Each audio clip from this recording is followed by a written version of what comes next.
Ease of starting business में आज भी देश बहुत पीछे रह गया है हमारा। गन खरीदना आसान है, रेस्टोरेंट खोलना मुश्किल है। सरकार ने तो पॉलिसी बना दिया पर बैंक लोन देने को तैयार नहीं। नमस्कार, स्वागत है आपका। मैं Vivek Bindra, founder and CEO बड़ाबिजनेस.com।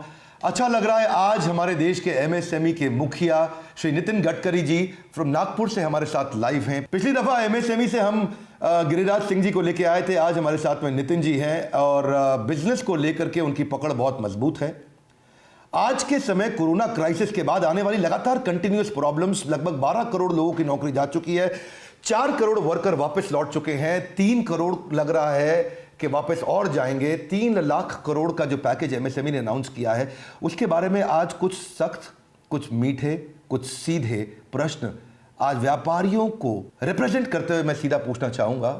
उससे पहले मैं नितिन जी, आपका सर बहुत बहुत स्वागत है, धन्यवाद, आपने अपना समय निकाला। नमस्कार। आपने जो 3 लाख करोड़ का जो कोरोना रिलीफ पैकेज अभी प्लान किया है, ग्रोथ इंजन इसको बनाने के लिए, उसमें ना तो आपने कोई इंटरेस्ट का वेवर दिया है, ना कोई टैक्स का वेवर दिया है, ना आपने कोई जीएसटी में छूट दी है। आपने कुछ लोन्स के लिए कोलैटरल फ्री ऑटोमेटिक लोन्स के लिए प्लान किया है, जिसका भी ज्यादा लाभ केवल 10% एमएसएमई उठा पाएंगे जो 100 करोड़ के नजदीक टर्नओवर करते हैं। आपका एक एमएसएमई बिजनेस लोन है जो कि पीएसबी लोन है, जिसमें बताया जाता है कि 1 घंटे के अंदर आपको लोन मिल जाएगा 59 मिनट में।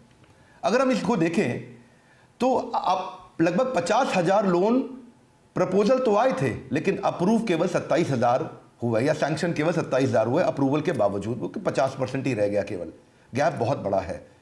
तो देखा जाए कुल मिलाकर के इमीडिएट कैश फ्लो की समस्या सॉल्व नहीं हो रही, इसके विषय में आपका क्या विचार है? देखिए, आपने आपके प्रश्नों में अनेक प्रश्न भी पूछे हैं, तो मेरा पहला सुझाव है कि इस समय हर स्टेक होल्डर तकलीफ में है और हर स्टेक होल्डर अब अड़चन और समस्याओं का सामना कर रहा है, और इसलिए इस समय सबको प्रोटेक्ट करना और आगे जाना। आखिर क्या है, फल्ली से उतना ही तेल निकल सकता है जितना उसके अंदर में है जी। सरकार की भी अपनी मर्यादा होती है। दूसरे, आपने जो बात कही थी योजना के बारे में, वो बिल्कुल कुछ प्रमाण में सही भी थी। मैंने अपने मिनिस्ट्री में एक सॉफ्टवेयर डेवलप किया है और अभी हम हमारे एमएसएमई इंडस्ट्री के बारे में जितने बैंक्स है, सिडबी है, इन्होंने कितनी केसेस की, कब सबमिट हुई, क्या हुआ, और आपको पता होगा बीच में 3-4 महीने पहले अशोका होटल में सभी बैंकों के चेयरमैन के साथ, चेयरमैन एमडी और निर्मला जी और मैं, ऐसी मीटिंग हुई। और मीटिंग में मुझे ये ध्यान में आया, तो मैंने बैंक जो चर्चा हुई वो आपको बता रहा हूँ। उसका अभी मेरे पास सॉफ्टवेयर डेवलप हुआ है कि कौन सी योजना में कितने लोगों ने एप्लीकेशन किया, कितनी प्रोसेस हुई, कितने को लोन मिला। तो आपका पहला मुद्दा, उसमें थोड़ा तथ्यांश है कि 1 घंटे में मंजूर किया पर डिसबर्समेंट नहीं किया। तो मंजूर करना ये अपेक्षा है, जब डिसबर्समेंट होगा तो सही में लोन मिलेगा। तो आप जो कह रहे हो वो बिल्कुल सही है। तब अभी मैंने बैंक वालों को पूछा तो बोला हमारा टारगेट था, हमने मिनिमम टारगेट पूरा किया। फिर मैंने और निर्मल ने कहा, मिनिमम टारगेट आपको किसने दिया? और ये मिनिमम टारगेट नहीं है, आपका टारगेट जो है ये आपका इससे और मिनिमम टारगेट बढ़ सकता है। तो इसलिए आपको मैक्सिमम काम करना है, जितनी केस आती है उतनी करनी है। तो नेचुरली ये कंट्रोल होने के कारण ये जो प्रॉब्लम थे आपके, वो हमने काफ़ी प्रमाण में दूर किए हैं। आपने और जो प्रश्न पूछा था जी, जीडीपी ग्रोथ का, तो 29% एमएसएमई का कंट्रीब्यूशन जीडीपी में है, और उसमें से हमारा एक्सपोर्ट जो अभी है फिलहाल उसका 48% हमारा है एमएसएमई से होता है, और करीब 11 करोड़ जॉब क्रिएट किए गए हैं। हमने ये टारगेट तय किया है, मुझे आई डोंट नो ये पूरा होगा या नहीं होगा, पर 5 साल में हम 29% जीडीपी ग्रोथ के बजाय हम लोग 50% कम से कम ग्रोथ में कंट्रीब्यूट करेंगे, और ये जो 48% एक्सपोर्ट है उसको 60% ले जाएंगे। और तीसरी बात हमने कही थी कि 11 करोड़ जॉब क्रिएट किए, 5 साल में 5 करोड़ नए जॉब क्रिएट करेंगे। अब इसमें सबसे इम्पॉर्टेंट चीज़ है, 3 टारगेट को छोड़कर, तो अभी हमने एक नया एंगल इसमें लिया है कि हम लोग एग्रो एमएसएमई खोलेंगे। दूसरा एक बात मैं कहूँगा जिसमें आपका भी सहयोग चाहिए कि अब इंडस्ट्री जो आता वो नोएडा में घुसता है, गाजियाबाद में घुसता है, उधर वो गुड़गांव में जाता है, इधर मुंबई जाता है, पुणे जाता है, हैदराबाद जाता है, बेंगलोर जाता है, और कलकत्ता जाता है, चेन्नई जाता है। तो ये हमारे लिए अच्छा नहीं है। इंडस्ट्री का डिसेंट्रलाइजेशन होना चाहिए, ये माइग्रेंट लेबर आने की ज़रूरत ही नहीं है। तो हमारा प्रयास ये है कि विलेज जो है ग्राम पंचायत, वही अभी हम एमएसएमई, एग्रो एमएसएमई वही खुलेगी, या एमएसएमई खुल सकती है कोई भी, वो वहाँ की स्कूल और कॉलेज को भी चला सकते हैं, हॉस्पिटल को भी चला सकते हैं, और वही वो ये रेंटल हाउसिंग का फ़ायदा लेकर या लो कॉस्ट अफोर्डेबल हाउसिंग का प्रधानमंत्री वहाँ एक स्मार्ट विलेज भी तैयार करें, और ऐसा करके एक एक विलेज में हम लोग इस प्रकार की इंडस्ट्री पैदा हो, विशेष रूप से 115 एस्पिरेंट डिस्ट्रिक्ट और विशेष सोशली, इकोनॉमिकली, एजुकेशनली बैकवर्ड जो ट्राइबल है, एग्रीकल्चर और रूरल है, वहाँ खुले, हैंडलूम, हैंडीक्राफ्ट से लेकर वहाँ काम बढ़े, इस प्रकार का प्लान है और इस पे ऊपर हम जोर देने वाले हैं। जैसा कि भी आपने बताया कि हमारे को डिसेंट्रलाइज करना है बिजनेस को, ऐसा नहीं हो कि खाली दिल्ली, एनसीआर, मुंबई, बैंगलोर, हैदराबाद में बिजनेस हो, डिसेंट्रलाइज आप उसे करना चाहते हैं। पर ये लो प्रोडक्शन कैपेसिटी के कारण, चूंकि बिजनेस तो इंडिया में आना चाहिए था यूएस और चाइना के झगड़े के बाद में, पर उसमें काफ़ी बिजनेस बांग्लादेश या वियतनाम या और देशों की तरफ मुड़ रहा है। कैसे वो एक लो प्रोडक्शन कैपेसिटी को बिल्ड करें? क्यों नहीं हम चाइना की तरह इंडस्ट्रियल नेटवर्क क्लस्टरिंग बिल्ड करते हैं? चाइना में कपड़ों के लिए पूरा एक शहर है, फर्नीचर के लिए पूरा एक शहर है, इलेक्ट्रॉनिक्स के लिए पूरा एक शहर है, मोबाइल हैंडसेट मैन्युफैक्चरिंग के लिए पूरा एक शहर है, और इंडिया में आज भी वो इंडस्ट्रियल नेटवर्क क्लस्टरिंग की कमी के कारण उस इंफ्रास्ट्रक्चर जिसके कि आप चैंपियन माने जाते हैं, इसलिए प्रश्न मेरा आपसे और ज़्यादा महत्वपूर्ण हो जाता है और उसका रेलेवेंस बढ़ जाता है कि इस कमी के कारण हम चाइना से compete नहीं कर पा रहे, जिसको हम बोलते हैं कि नेटवर्क क्लस्टरिंग। इसके विषय में आपका क्या विचार है और क्या विजन है आपका? इस फॉरेन इन्वेस्टमेंट को हमारे देश में लाना, ये हमारे देश की इकोनॉमी के लिए बहुत बड़ी आवश्यकता है। पहली बात तो ऐसी है कि अभी हमारे यहाँ इंडस्ट्री नहीं आई, वियतनाम में चली गई, बांग्लादेश में चली गई, इस प्रकार की एकदम बहुत जल्दी कोई निदान करना उचित नहीं होगा। एक बात ज़रूर है कि रेडीमेड गारमेंट के सेक्टर में बांग्लादेश हमसे आगे है, तो कोई रेडीमेड गारमेंट के इसमें अगर है चाइना की इंडस्ट्री, तो बांग्लादेश जाने की संभावना हो सकती है। अब ऐसा है कि हमारे देश में स्किल्ड मैन पावर है। दूसरी बात, सबसे इम्पॉर्टेंट चीज़ है कि हिंदुस्तान एक बहुत बड़ा मार्केट है जो यहाँ बेच सकते हैं। और तीसरी बात, अब हमारे ports, railway connectivity, road connectivity, इसमें काफ़ी सुधार हुआ है। और जो सबसे आखिर में आपने बात कही इंडस्ट्रियल क्लस्टर्स, अभी हम 350 इंडस्ट्रियल क्लस्टर्स हमारे प्रोसेस में हैं। और सबसे इंटरेस्टिंग बात मैं बता रहा हूँ कि हमारी डिपार्टमेंट NHI में हम लोग 22 ग्रीन हाईवे, एक्सप्रेस हाईवे बना रहे हैं, उसमें से 7 हाईवे का काम शुरू हुआ है। अब ये हाईवे के बाजू में रोड साइड एमिनिटीज़ तो होगी, पर उसके साथ साथ लॉजिस्टिक पार्क होंगे और इंडस्ट्रियल क्लस्टर्स होंगे। मैं उदाहरण के लिए आपको बताता हूँ, ये हमारे यहाँ लेदर इंडस्ट्री जो है, जूते चप्पल वाली, उनका टोटल टर्नओवर 1,45,000 करोड़ है, और उसमें 85,000 करोड़ उनका डोमेस्टिक मार्केट है और 45 से 55,000 करोड़ एक्सपोर्ट मार्केट है। अब वो आगरा वगैरह में, झोपड़पट्टी में, ऐसे बहुत इसमें बहुत कठिनाई में काम करते हैं लोग। तो मैंने उनको कहा कि आप ये इसमें आइए, अच्छी स्मार्ट सिटी, स्मार्ट विलेजेस बनाएंगे, road connectivity, railway connectivity, air connectivity सब होगी।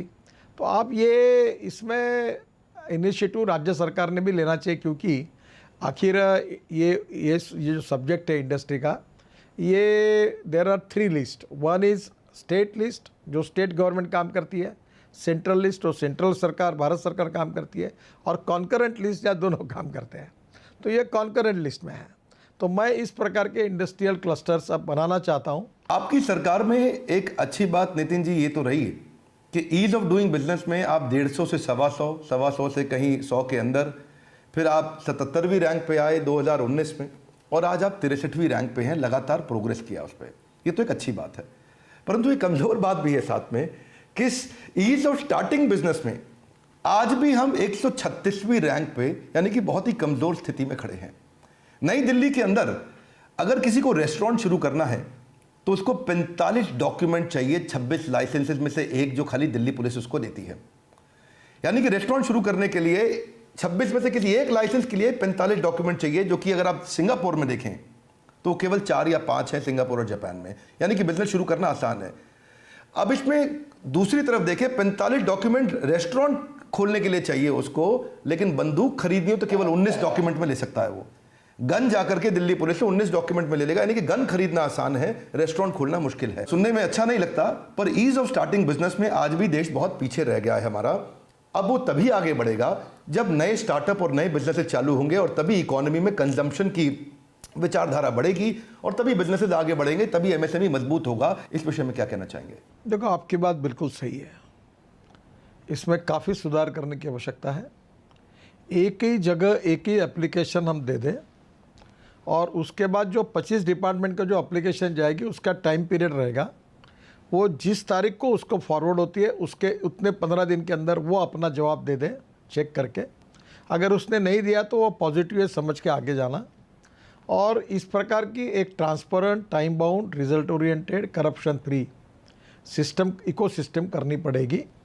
और इसमें आप जो कह रहे हैं उससे मैं सहमत हूँ। एक बिल्कुल ऐसी सिस्टम चाहिए कि जो एक बार नया आदमी अप्लाई करता है तो उतने दिन के अंदर उसको सब परमिशन देने की एक जिम्मेदारी किसी की होगी। और मैं इसमें काम करने की कोशिश कर रहा हूँ, मैं कुछ कर नहीं पाया। मैं बहुत खुले रूप से आपको बता रहा हूँ, क्या आप जैसे अनुभवी एक्सपर्ट लोग, स्टेट गवर्नमेंट, भारत सरकार और कॉरपोरेशन, और ये जो लाइसेंस है स्टार्टअप के, इंडस्ट्री के, ट्रेड के, बिजनेस के, इसका अध्ययन करके ये सिस्टम कैसे बन सकती है, ऐसा आप मुझे दीजिए। We are in process for finding out a good solution for this, और वी इनवाइट सजेशंस। और आप मुझे बताइए कि ये टोटल लाइसेंसेस कितने होते हैं, इसको कैसे करें, और मैं राज्य सरकार को कॉन्फिडेंस में लेकर इस सिस्टम को लॉन्च करूँगा। धन्यवाद नितिन जी। पहले तो मैं बधाई देना चाहता हूँ आपके इतने पॉजिटिव, कंस्ट्रक्टिव और ऑनेस्ट आंसर्स के लिए। आप अपनी कमी को मानते भी हैं और आगे बढ़ने के लिए प्रोग्रेसिव डिसीजंस भी लेते हैं, विच इज़ एक्सीलेंट। दूसरी चीज़ सर, मैं यहाँ पे बात करना चाहता हूँ, क्योंकि आपने सुझाव की बात करी कि सुझाव लेना चाहते हैं। बड़ी एक अच्छी बात है कि 6.5 करोड़ के आसपास हमारे एमएसएमई, 6.25 करोड़ रजिस्टर्ड हैं, रजिस्टर्ड एमएसएमई, पर उतने ही 6.5-7 करोड़ अनरजिस्टर्ड एमएसएमई भी हैं। यानी कि वो काम तो कर रहे हैं, ये बहुत छोटा व्यापारी है जिसने अपने आप को रजिस्टर नहीं किया, ये कच्चे में काम कर रहा है आज भी। तो ये जो 63.4 मिलियन, यानी कि लगभग 6.5 करोड़ व्यापारी जो आज भी कच्चे में काम कर रहा है, उसको पक्के में लाने के लिए या उसको रजिस्टर करने के लिए आप, क्योंकि इससे देश की इकोनॉमी पर तुरंत इमीडिएट इम्पैक्ट आता है, आपने इसके विषय में क्या सोचा है सर? देखिए, मैं जब से इस विभाग का मंत्री बना हूँ तब से इस विषय पर सोच रहा हूँ। और राम मोहन मिश्रा करके हमारे कमिश्नर थे, और अभी उनकी ट्रांसफ़र हो गई, उन्होंने काफ़ी काम किया। और मैंने उनको ये कहा था कि आप ऐसा करिए कि अटल पेंशन योजना है, प्रधानमंत्री आयुष योजना है, जन धन योजना है, अलग प्रकार की 15-20 स्कीम जो है वो एक जगह लाइए। और जो इस प्रकार से एक चाय का टी स्टॉल वाला है या छोटा सा रेस्टोरेंट है, वो रजिस्टर करने के बाद उसको ये फ़ायदे होंगे और उसके साथ काम करने वाले लोगों को ये फ़ायदे होंगे। ये जब उनको पता चलेगा, लोन मिलेगा, ये मिलेगा, क्रेडिट मिलना चाहिए। क्योंकि हमारे यहाँ ट्रेडिशनल लोगों को डर है कि साला कहीं इनकम टैक्स वाला ना आ जाए, कहीं जीएसटी के लिए मेरे पीछे लग जाएंगे, कोई टैक्स वाले पीछे लग जाएंगे। इसलिए नंबर 2 में काम करो, चुपचाप करो, अपना ख़त्म करो। अभी हमारा एक समोसे वाला था, उसके यहाँ रेड मारा, इनकम टैक्स ने 12 करोड़ मिले। तो ये कैसे कि वो नेचुरली ऐसे कि लोग नहीं आना चाहते। फिर ये धीरे धीरे हम लोग अगर सब लोग टैक्स देने लगे तो टैक्स भी कम हो जाएगा।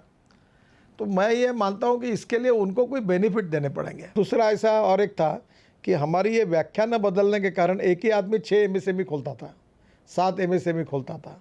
अब ये व्याख्या बड़ी अभी इसमें सुधार करने से मैं व्याख्यान पे आना चाहता था कि ये कहीं मैं समझ नहीं पा रहा हूँ पूरी तरह से कि आपने व्याख्यान बदल दिया, एमएसएमई की डेफिनेशन बदल दी है।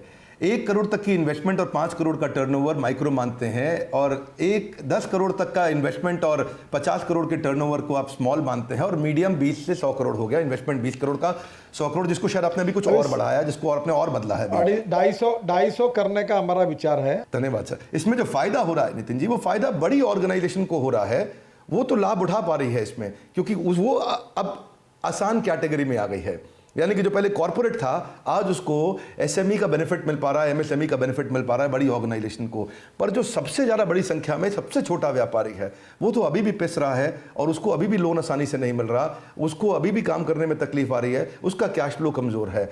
तो अब इस डेफिनेशन को मैं समझना चाहता हूं कि इसको बदलने का कारण क्या था, क्योंकि ये तो डायरेक्ट आपकी एक्सपर्टीज का उत्तर हमें यहां से मिल सकता है, इसीलिए आपसे ये प्रश्न पूछना भी जरूरी है सर। देखिए, पहली बात तो ऐसी है कि माइक्रो जो है, आजकल आप देखो, आप भी जानते होंगे कि 14 साल पहले, 16 साल पहले जो घर हम लोग 10 लाख रुपए में लेते थे, उसकी कीमत आज 60 लाख हुई है जी। आज पहले बात ऐसी थी कि 10,000 रुपये मिल जाए तो छोटी महिला पुरुष बिजनेस कर लेते थे। अब छोटा मोटा भी बिजनेस इतने कम कैपिटल में शुरू नहीं होता, और इसलिए माइक्रो, स्मॉल एंड मीडियम अब धीरे धीरे ये करना पड़ेगा। जो बात आपने कही कि माइक्रो में जो आ रहे उसको ज़्यादा कंसेशन देना पड़ेगा, फिर उससे कम कंसेशन स्मॉल वाले को मिलेगा, और उससे कम कंसेशन मीडियम वाले को मिलेगा, और उससे भी कम कंसेशन मेजर इंडस्ट्री को मिलेगा। और दूसरा, इसमें जो ग्रीवेंसेस होते हैं उसको वेरीफाई करके उसको एड्रेस करने की भी सिस्टम तैयार करेंगे। अगर किसी को अगर कानूनी मार्ग से अगर नहीं मिल रहा है तो इमीडिएटली वो हमें कंप्लेंट करें, हम लोग उसके लिए तुरंत इंक्वायरी करें और कार्रवाई करें जी। तो ये बातें इन प्रोसेस है जी। धीरे धीरे आप जैसे लोगों से सजेशन लेकर इसको और लीक प्रूफ और अच्छा बनाया जाएगा। जी। देखो, no one is perfect and no one can claim that he is perfect. उत्तम, अधिक उत्तम, सर्वोत्तम up to infinity. You can not catch your own image. आदमी जीवन भर विद्यार्थी होता है। मैं आपसे कुछ सीखने की कोशिश करूँगा, आप से जो लोगों को आप पढ़ाते हैं वो लोग मुझे अच्छे सुझाव देंगे, उससे सीखने की कोशिश करूँगा। जो मुझे पढ़ता है उसके लिए हाँ कहूँगा, जो नहीं हो सकता है, जो करने लायक नहीं, उसको नहीं कहूँगा। और मेरे भी दोष हो सकते हैं, मिनिस्ट्री में सब कुछ ऐसा नहीं कि कुछ कमियां नहीं होगी, तो मैं वो सब कमियां जो होगी वो आप जैसे लोग जो है, मैं अपनी कमियां खुद नहीं देख सकता हूं, पर आप देख सकते हैं मेरी कमियों को। तो आप जैसे लोग जो मुझे सुझाएंगे उसका मैं अध्ययन करूंगा, उसका स्टडी करूंगा और कमियों को सुधारने की कोशिश करूंगा। नई नई स्कीम जो आपके उपयोग को लाने की कोशिश करूंगा। और मैं अक्सर अपने आत्म परीक्षण के लिए तैयार हूँ, और मैं ये मानता हूँ कि हमारे में निश्चित रूप से कुछ न कुछ कमियाँ हैं, और आप जैसे लोग, एसोसिएशन, चैम्बर ऑफ कॉमर्स के लोग, एमएसएमई के प्रतिनिधि जो हमको बताएंगे, आइदर कन्विंस मी या कन्विंस बाय मी, इसमें जो बताएंगे हमको कन्विंस करेंगे, उस कमियों को सुधारने की कोशिश करेंगे। इसके लिए आप सबके सहयोग से, with the cooperation of all stakeholders, by maintaining cooperation, coordination and communication between all the stakeholders, हम सब लोग मिलकर इस टारगेट को पूरा करने की कोशिश करेंगे। और ज़रूर आपकी जो भी समस्या होगी, मैं जब भी दिल्ली आऊँगा तो कभी आप मुझे बताइए, मिलिए, जो भी मेरे से हो सकता है मैं निश्चित रूप से करूँगा। ट्रांसपेरेंसी के साथ time bound decision making process होगी, 101% करप्शन फ्री सिस्टम होगी, और आपकी अपेक्षा आपको और आगे जाने के लिए जितना पॉजिटिविटी, प्रोत्साहन और आपका कॉन्फिडेंस बढ़ाने के लिए मैं मदद कर सकता हूँ उतना ज़रूर करूँगा, क्योंकि आप देश के लिए काम कर रहे हैं और आप सबके प्रयासों से देश ही मजबूत होगा। तो मैं ज़रूर आपके साथ काम करूँगा और आपको सपोर्ट करूँगा। यही विश्वास के साथ मैं कहूँगा कि कोरोना की लड़ाई तो जीतेंगे ही, और आर्थिक लड़ाई भी जीतेंगे। हम होंगे कामयाब। कोशिश करने वाले की कभी हार नहीं होती। यह अटल बिहारी जी की वो कविता थी, कदम से कदम मिलाकर चलना होगा। इस स्पिरिट में हम सब लोग आगे जाएंगे। आखिरी बात कि बाजार में आपके एमएसएमई पोर्टफोलियो को लीड करने के बाद से कॉन्फिडेंस बढ़ा था, क्योंकि बाजार का ऐसा मानना है कि बिजनेस को लेके, इंडस्ट्री को लेके, कॉमर्स को लेके आपकी इंटेलिजेंस सरकार में सबसे अच्छे लीडर्स में से एक है। और इस कॉन्फिडेंस के चलते आपसे अपेक्षा भी बढ़ गई है, एक्सपेक्टेशन भी बढ़ गई है कि अब आप आए हैं, एमएसएमई को लीड कर रहे हैं। हालांकि आपकी कॉम्पिटेंस कहीं पोर्टफोलियो को लीड करने की है, ऐसा समाज का, बाजार का, बिजनेस कम्युनिटी का मानना है, क्योंकि आप खुद एक एंटरप्रेन्योर रहे हैं और आप बिजनेस की प्रॉब्लम्स, उनकी समस्याओं को समझते हैं कि उनकी क्या ज्वलन समस्याएं हैं। परंतु इस समझ के कारण और इस एक्सपेक्टेशन और बढ़ जाने के कारण ये आपसे विजन जानना जरूरी हो गया है। आखिरी मेरा प्रश्न है कि आप अपनी लीडरशिप में अगले आने वाले सालों में भारत देश के व्यापारियों को कहाँ देखते हैं और कहाँ लेके जाना चाहते हैं? मैं ना इंडस्ट्रियलिस्ट हूँ ना व्यापारी हूँ। ये मेरे बारे में एक गलत फहमी है कि मैं अभी सब छोड़ दिया हूँ। मैं सोशल एंटरप्रेन्योर हूँ। अब मैंने, अगर मेरा एक्सपर्टाइज टनल, रोड, ब्रिजेस का है तो मैं बिज़नेस करता हूँ, वो धंधा करता। मैं एग्रीकल्चर में काम करता हूँ जहाँ किसान आत्महत्या कर रहे हैं, और वो मेरा, मैं ये मानता हूँ कि politics is instrument of socio economic reform. मैं वेस्ट में काम करता हूँ, ये मेरी हॉबी है। मैं बिजनेसमैन और इंडस्ट्रियल नहीं हूँ। अब मेरा जो एमएसएमई को कहना है कि भाई कैपिटल कॉस्ट को कम करो, लेबर कॉस्ट को कम करो, लॉजिस्टिक कॉस्ट को कम करो और रॉ मटेरियल कॉस्ट को कम करो और without compromise with the quality production cost ultimately कम करो। और ऑनेस्टी, इंटीग्रिटी, ये 21वीं सदी का सबसे बड़ा कैपिटल है। देखो, जिसको बड़ा बनना है उसमें चोरी करने का कोई कारण नहीं है। अगर हम लोग आज क्या करते हैं कि चोरी करते करते 10 लोग हमको तकलीफ देते हैं, फिर हमको पैसे देते हैं। इसके बजाय ट्रांसपेरेंट स्मूथ बिजनेस करो, टर्नओवर बढ़ाओ, कॉस्ट कम करो, एक्सपोर्ट बढ़ाओ, इंपोर्ट कम करो और क्वालिटी के साथ कॉम्प्रोमाइज़ मत करो। देखो, 1% good quality, delivery on time, that is punctuality and good packaging. आप बहुत अच्छे हो, आपका बहुत बड़ा काम भी है, लोग आपको स्वीकारते हैं, पर आपका पैकेजिंग भी अच्छा है। केवल अच्छा होना पर्याप्त नहीं होता, उसका अच्छा पैकेजिंग होना भी आवश्यक होता है। मैं अपने लाइफ में, मेरे को पैकेजिंग है ही नहीं, क्योंकि मैं चिंता ही नहीं करता, ऐसे ही हूँ मैं ना। मुझे कोई थोड़ा सा अप्रोच मेरा अलग ही है, काम करते रहता हूँ। तो मुझे कोई ऐसा हाँ बोलता हूँ तो नहीं बोलना है तो नहीं बोल देता हूँ। अब मैं पार्लियामेंट का मेंबर हूँ तो मुझे लोग बोलते हैं कि एक आधा काम होता नहीं तो अब एकदम नहीं क्यों बोलते हो। आप बोलो कि देखता हूँ, मैं नहीं बोलूँगा देखता हूँ, सोचता हूँ। एक तो मैं बोलता हूँ हाँ या ना, तो बोले इससे राजनीति में तुमको तकलीफ होगी। बोले हुई तो होगी। जो मैं एक आधे को बोलता हूँ, बेटे को तेरा काम होता नहीं, फिर से तकलीफ मत उठा और अपना पेट्रोल मत खर्चा कर, ये होने वाला काम नहीं है, ये नहीं हो पाएगा। तो कहीं ना कहीं क्या होता है कि ऑनेस्टी, पेशेंस, ट्रांसपेरेंसी और प्रेजेंटेशन अच्छा, ये बहुत उपयोगी है। और जो बातें आप सिखा रहे हैं एंटरप्रेन्योरशिप से लेकर सभी प्रकार की मैनेजमेंट की, जो आप बातें हमारी कमियाँ बताएंगे उसको सुधारने की कोशिश करेंगे। धन्यवाद, थैंक यू वेरी मच। धन्यवाद नितिन जी। मैं आप यही कहना चाहूँगा कि आपने जो रेवेन्यू स्ट्रीम्स की बात करी, ये आपके विषय में बहुत पॉपुलर है, प्रचलित है कि जहाँ नितिन गडकरी जी हो वहाँ अगर कहीं कूड़ा कचरा हो तो उसमें से भी रेवेन्यू निकाल लाते हैं, कहीं नदी नाला बह रहा हो तो उसमें से भी रेवेन्यू निकाल लाते हैं और सरकार को अच्छे प्रॉफिटेबल बिजनेस इकोनॉमिक मॉडल बना करके देते हैं। आपकी ये जो सूझबूझ, दूरदर्शिता और आपका जो ये कॉम्पिटेंस है सरकार के लिए नए रेवेन्यू स्ट्रीम्स खड़ा करना और सरकार को एक अच्छी मजबूत इकोनॉमी देना, ये आपकी सबसे बड़ी कॉम्पिटेंस है। और हम आपको हमारी शुभकामनाएं, हमारी तरफ से आपके किए गए अच्छे कार्यों के लिए बधाइयाँ। आप चाहते हैं कि आप जिनके लिए हम काम कर रहे हैं बड़ा business.com में, उनको बिज़नेस बड़ा करने के लिए आप इसी प्रकार और मदद करते रहें, अपने एग्जीक्यूशन एबिलिटीज़ को और आगे बढ़ाएं। हमारे प्लेटफॉर्म पे आने के लिए, हमारे 1.25 करोड़ सब्सक्राइबर्स से आकर के मिलने के लिए, अपने हमारे प्रश्नों का उत्तर देने के लिए आपका हृदय की गहराइयों से प्रेम पूर्वक बहुत बहुत धन्यवाद।